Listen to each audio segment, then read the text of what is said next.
बिस्मिल्लाहिर्रहमानिर्रहीम। Dear students, अस्सलाम वालेकुम। लास्ट लेक्चर में हम लोगों ने ऑब्जर्वेबिलिटी के हवाले से ज्योमेट्रिकल कंडीशन ऑब्टेन की थी जो कि नेसेसरी और सफिशिएंट थी, जो कि करोलरी 18.12 में दी हुई है। The linear state equation 3 is observable if and only if then unobservable subspace n is equal to 0। ये मेन रिज़ल्ट था ऑब्जर्वेबिलिटी का।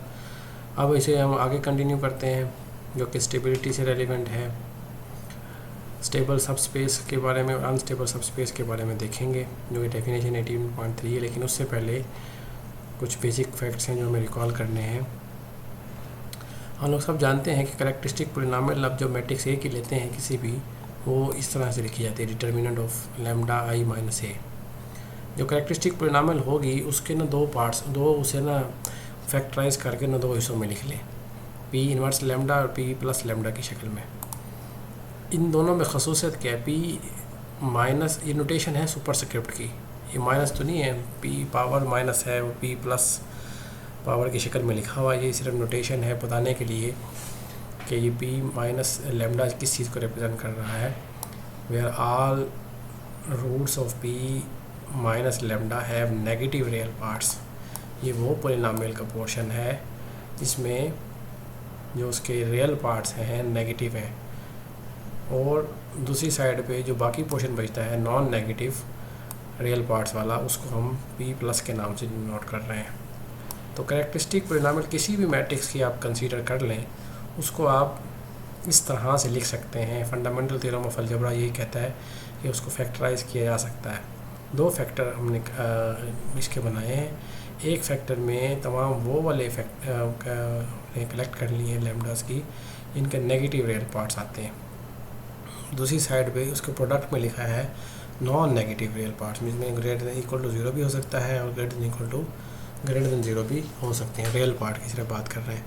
ये आपने ज़रा गौर करना है कि कॉम्प्लेक्स प्लेन को दो पोर्शन में डिवाइड अगर करें आप लाइन से, तो एक जो हमारी इमेजिनरी एक्सिस है उसके लेफ़्ट साइड पे जो आइगन वैल्यूज़ लाई करेंगी इस कैरेक्टरिस्टिक पोलिनोमियल की, वो पी नेगेटिव लैम्डा में आएंगे, और जो इमेजिनरी एक्सिस और उसके साथ राइट वाला पोर्शन है उसके अंदर जो आइगन वैल्यूज लाई करेंगी वो पी प्लस लैम्डा में आएंगी। ये बात समझ आ गई है? अब आगे चलते हैं। तमाम जितनी भी परिणाम होती हैं इनके जो रियल कोफिशिएंट्स लेके होते हैं उसके, और उनकी जो इसकी जो डिग्री बनेगी, इसकी डिग्री को हम n नेगेटिव से डिनोट कर रहे हैं और इसकी जो डिग्री होगी उसको n प्लस से डिनोट कर रहे हैं। दोनों को जब ऐड करेंगे तो वो ओवरऑल इस पूरी पोलिनोमियल की डिग्री बनेगी जो कि n है, और वो मैट्रिक्स का आर्डर है। इस कंसेप्ट से रेलिवेंट, कैरेक्टरिस्टिक पोलिनोमियल के कंसेप्ट से रेलिवेंट दो डेफिनेशन बनाई गई हैं, दो सबस्पेसिस कंसीडर की गई हैं। एक सबस्पेस है इसको डिनोट किया गया x नेगेटिव से, जो कि कर्नल है p नेगेटिव a का। अच्छा, जब आप लैम्डा की जगह पे a सब्स्टिट्यूट करेंगे तो एक मैट्रिक्स बनेगा, उसको एवेल्यूएट करें, उसको सिंप्लीफाई करेंगे तो एक पूरा ओवरऑल एक मैट्रिक्स बन जाएगा। उसका लें कर्नल, उसका नाम दिया गया एक्स नेगेटिव, और एक्स नेगेटिव को कहते हैं स्टेबल सबस्पेस, क्योंकि तमाम आइगन वैल्यूज़ इसकी नेगेटिव उसकी रियल पार्ट रखती है। तो हम पहले स्टेबिलिटी थ्योरी में ये पढ़ चुके हैं कि जो मैट्रिक्स नेगेटिव रियल पार्ट रखेगा वो स्टेबल होता है। अगर वो मैट्रिक्स स्टेबल है तो उसकी डिफरेंशियल इक्वेशन स्टेबल हो जाएगी। लेकिन यहाँ पे जो डेफिनेशन दी गई है वो स्टेबल सबस्पेस की है, और स्टेबल सबस्पेस इवेल्यूएट कैसे करनी है, उसे ना स्टेबल सबस्पेस कहते हैं लीनियर स्टेट इक्वेशन 3 का। अब जो इक्वेशन 3 है वो पर दी गई है, उसमें मैट्रिक्स ए दिया हुआ है। उस मैट्रिक्स की आइगन कैरेक्टरिस्टिक पोलिनोमियल निकालेंगे। कैरेक्टरिस्टिक पोलिनोमियल के ना दो पोर्शन बनाएंगे। एक वो पोर्शन जो मैं ऊपर बता चुका हूँ और जिसमें नेगेटिव रियल पार्ट वाला होगा, और दूसरा पोर्शन होगा जो नॉन नेगेटिव रियल पार्ट वाला होगा।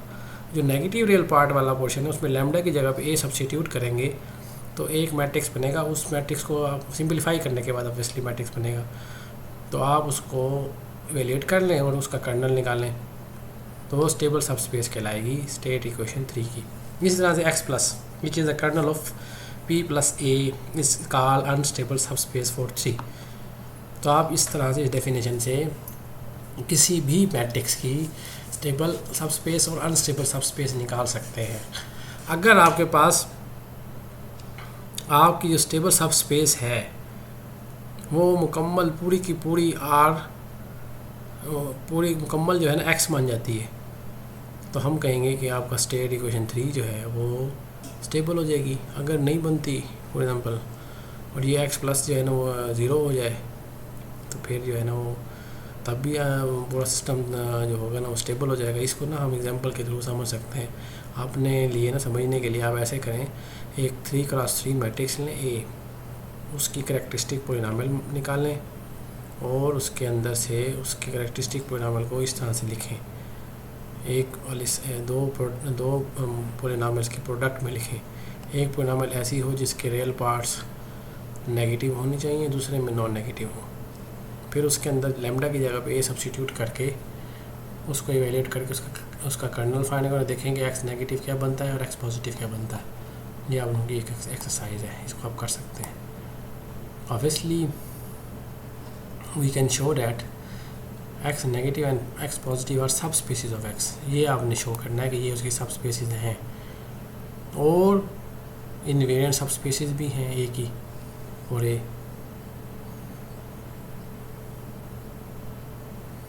The key to proving this is that PAP is equal to PA multiply by, ये कम्यूट करती हैं। आप लोग अगर ये प्रूव करना चाहते हैं कि ये इसकी इन्वेरिएंट सब स्पेस है ए की, एक्स नेगेटिव और एक्स पॉजिटिव, तो आपको ये फैक्ट यूज़ करना है कि P multiply by polynomial of A is equal to P of A multiply by A. ये कम्यूटेटिव कंडीशन होल्ड करती है हर पोलिनोमियल P लैम्डा के लिए, तब ही ये मुमकिन होगा। ये एक्सरसाइज 2 और 3 है। पहली एक्सरसाइज ये थी, मैंने कहा था कि एग्जांपल लेनी है। दूसरी एक्सरसाइज ये है कि आप लोगों ने एक्स नेगेटिव एक्स पॉजिटिव को सब स्पेस प्रूफ करना है। तीसरी एक्सरसाइज ये है कि उसको इन्वेरिएंट प्रूफ करना है इस फैक्ट को यूज़ करते हुए। अच्छा, इस थ्योरम को, इसके बाद एक थ्योरम है जो कि थ्योरम नंबर 18.4, इसकी स्टेटमेंट को समझे प्रूफ, इसका हम करेंगे कल या नेक्स्ट वीक में करेंगे, उसको समझ के आइएगा। The stable and unstable subspaces for the linear state equation 3 provide the direct sum decomposition. ये दोनों सब स्पेसीज़ है ना जो इन्वेरिएंट भी हैं, इन दोनों में एक खसूसियत ये है कि आप आर्बिट्रेरी सेट स्पेस को दो हिस्सों में लिख सकते हैं, x negative and X positive की शक्ल में। Furthermore in a basis adopted to x negative and x positive, the component state equation corresponding to x negative is exponentially stable। जो कंपोनेंट जो है आपके पास x नेगेटिव के तरीके से बनेंगे ना, वो एक्सपोनेंशियली स्टेबल सिस्टम होगा, और जो बाकी वाला पोर्शन बचता है नॉन नेगेटिव रियल पार्ट वाला, वो हमारे पास अनस्टेबल होगा। इस फैक्ट को ना हम डिटेल में प्रूफ करेंगे, इसमें काफ़ी सारी चीज़ें इन्वॉल्व हैं। ये स्टेबिलिटी के हवाले से एक बहुत ही स्ट्रॉन्ग रिज़ल्ट है और ज्योमेट्रिकल टाइप का रिज़ल्ट है। पहले आप लोगों ने एनालिटिकल रिज़ल्ट किया था कि आइगन वैल्यूज निकाल के चेक किया जाए कि आइगन वैल्यू सारी नेगेटिव हैं कि नहीं है, या नेगेटिव रियल पार्ट है कि नहीं है, तमाम के तमाम। फिर उसकी मल्टीप्लिसिटी के हवाले से भी था रिज़ल्ट, जो मैंने आप लोगों को ना लेक्चर दिया था ना, नोट्स दिए थे, उसके अंदर ना स्टेबिलिटी का थ्योरम हमने किया था। उसकी स्टेटमेंट को भी थोड़ा सा रिकॉल कर लीजिएगा, देखिएगा स्टेबिलिटी होती क्या है। लेकिन यहाँ पे ना हमारे पास इस लेक्चर पे स्टेबल सब स्पेस और अनस्टेबल सब स्पेस का कंसेप्ट है। तो हमने आज के लेक्चर में ये देखा कि कैरेक्टरिस्टिक पोलिनोमियल से हम दो सब स्पेसीज बना सकते हैं। दो सब स्पेसीज ऐसी होंगी जो इन्वेरिएंट रहेंगी और साथ ही वो ऐसी खसूसियत रखनी है कि उनके तरीके से ना हम डायरेक्ट सम उनका बना के ना पूरा एक्स लिख सकते हैं। तो ये डायरेक्ट सम वाली चीज़ भी प्रूफ करनी है इसमें हमने, और बेसिस के साथ इसको मिला के हमने एक्सपोनेंशियल स्टेबल भी देखना है। तो ये सब चीज़ें हम आगे जो है इसके प्रूफ में देखेंगे, इसको प्रूफ आप लोगों ने करना है। लेकिन ये जो एक्सरसाइज मैंने आपके ज़िम्मे लगाई हैं, ये आप पेजेस पे करेंगे और मुझे फिर आप लोग शेयर करेंगे व्हाट्सएप ग्रुप पे कि आप लोगों ने ये कर ली है। ये बड़ी अहम एक्सरसाइज है, इसको लाजमी करना है, और अगर कोई कन्फ्यूजन है तो आप लोग पूछ सकते हैं। यहीं पे लेक्चर का अख्ताम करते हैं। अपना ख्याल रखिएगा। अल्लाह हाफिज़।